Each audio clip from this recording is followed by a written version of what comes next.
So now let's bring it back to citizens, what we see on a daily basis. There's a saying that says small habits can lead to big consequences, whether good or bad. I'll give an example. Me, like myself, when I open tabs on computers on different platforms, there's a thing that comes accept cookies. What am I accepting, to be honest? Yes, thank you very much. So in terms of the cookies, for example, it's something that was developed to manage or to monitor behavior of you on a platform.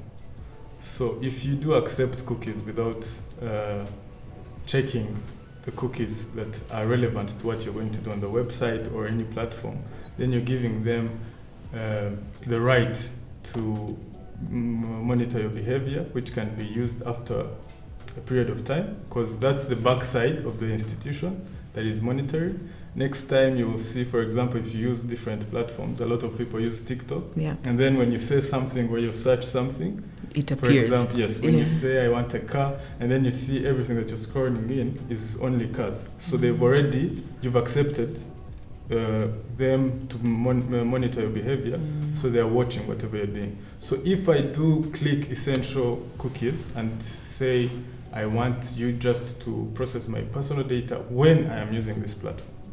So when that platform is open, that's it. Okay. That's scary, by the way. Yeah, that's why every citizen should first read before just clicking anything, because you need to understand why am I clicking the cookie, what is embedded in that cookie, because they have different options. Yes. Sometimes they tell you for remembering you once you log in.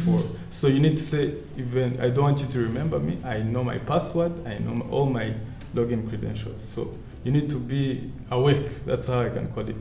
Okay, yes. And then maybe another one that I should learn, or the person watching could learn, is the one that ask app to track, because you can either accept or not. Yes. And some people, when they deactivate their location, they think they're safe and everything is done. But across other apps, what should people do? People should, one thing is to first check all the rights that you have on the app, because disabling the location doesn't mean that you've disabled all the backside tracking tools that they're using. So in terms of using a platform, first read a privacy policy that have been implemented in place. A lot of people ignore the privacy policy. They don't have the time. It's put on the footer, right. But it has all the information in terms of collection. So if they're going to collect your name, your location, everything, you are aware that if I do consent or accept the cookie or put on the location, this is what they see. And in terms of where we are now, data is the currency. Yes. We are no longer in money. Data is the currency. So if I have your location, I have your name, I can call myself you. So I can use every information. So that's why reading is something that we have to do, but put in mind privacy policies that have been published by the certain provider of the app, and then know how to use the app. But disabling the location, saying that ask app not to track me, it's not legally or enough to say that I know my data is protected. No, you have the rights, and if you don't feel comfortable, you can communicate via their tool where you can ask, why are you tracking this? I want you to stop tracking this. I want to use this and this. Yes, because the rights are stipulated and very well clear in the law. I would urge everyone watching to really educate yourself on these things, because it protects someone and it's truly crucial. Another thing I've seen is the 2FA, which is the two-factor authentication. Yes. Most people see it as stress. They're like, I would just want to get to the platform and this is not important. Sure. Maybe educate or elaborate how this is important for our privacy and safety. So thank you. We have different tools that are like two-factor authentication. We do have multi-factor authentication. We have different tools that act as a more layer of security apart from password. Because a lot of people think password is the only safest thing that I have. Because brute forcing the password is very easy. Because sometimes a lot of people, we use our date of birth, the person I love, for example, I can say Gerard at 1, 2, 3. Yeah. So if I think that I've created a weak password, I'm not saying that passwords are not good to use, but adding an extra layer of security, Right. two-factor authentication, which is directly assigned to me. Sometimes it comes in an SMS, a pop-up.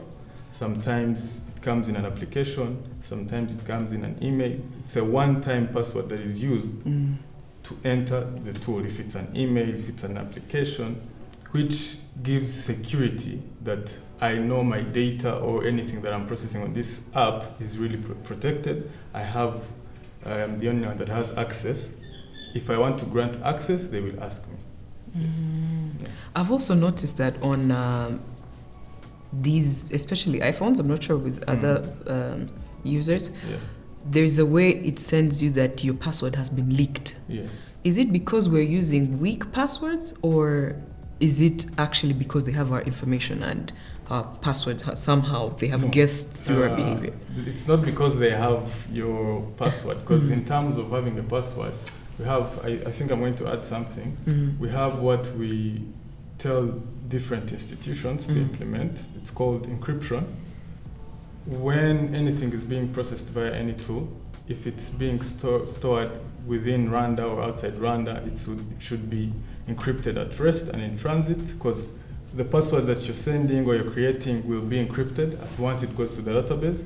But when they tell you that your password is being used, it's because someone tried to attempt to log in into your credentials. For example, if it's an Outlook or a Gmail and someone maybe guessed, because they have different, in terms of coding or programming, they've set different times that you can try to enter into a system. You might try to log in the password 3 times, and then they will send the owner an email that someone is trying to enter into your account.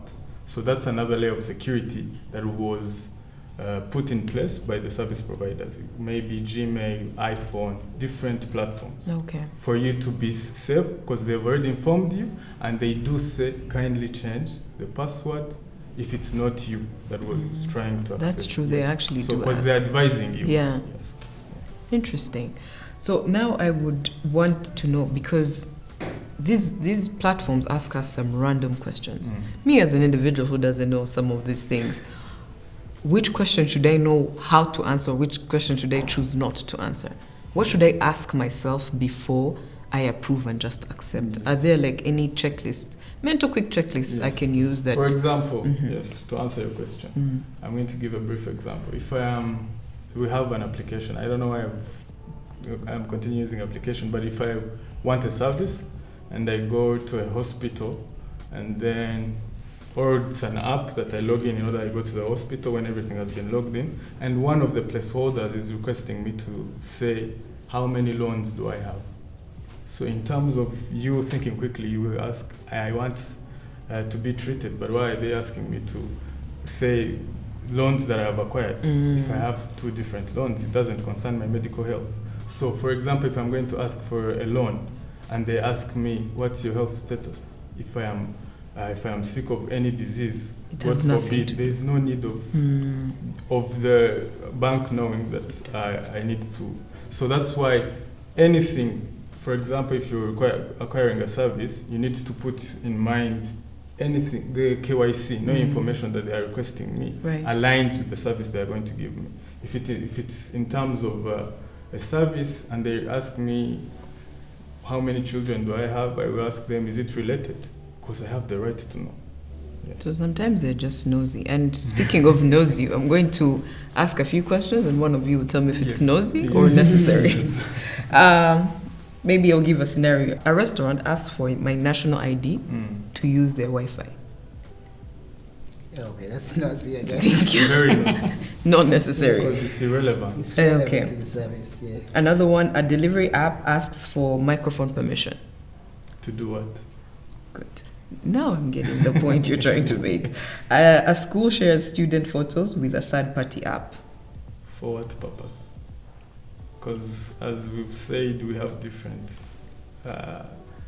laws in terms of the law relating to personal data.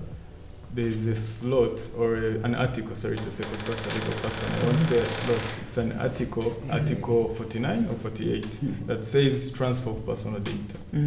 So you can't just publish or transfer personal data to a third party without, one, explicit consent of the data subject. In terms of students, a guardian or a parent must consent to that, because it has all the legal procedure, all the flow in terms of you to publish. Because that's, if we do find an institution that operates in the education sector and they're publishing photos to third parties or sharing to third parties, that's unlawful processing. So that's why if any of person or student finds their photo somewhere else where they did not consent, that's why you need to come file a complaint to our office or call 9080 for any advice for how to proceed with the case that you've been. And then last one, a clinic collects your home address for checkup. For checkup? What checkup? That's nosy. Wouldn't that be necessary? No, my home is address? not the clinic. Okay, you're right. But you can collect my phone number if Yes. you want to remind me for the checkup. But you can't collect my home address. Sometimes these forms ask us to actually fill Don't in. fill it. That's your right. That's if they true. ask them, why are you collecting this? Because it's a checkup delivery. I'm actually glad we're having this conversation because I'm learning a lot and this is very good.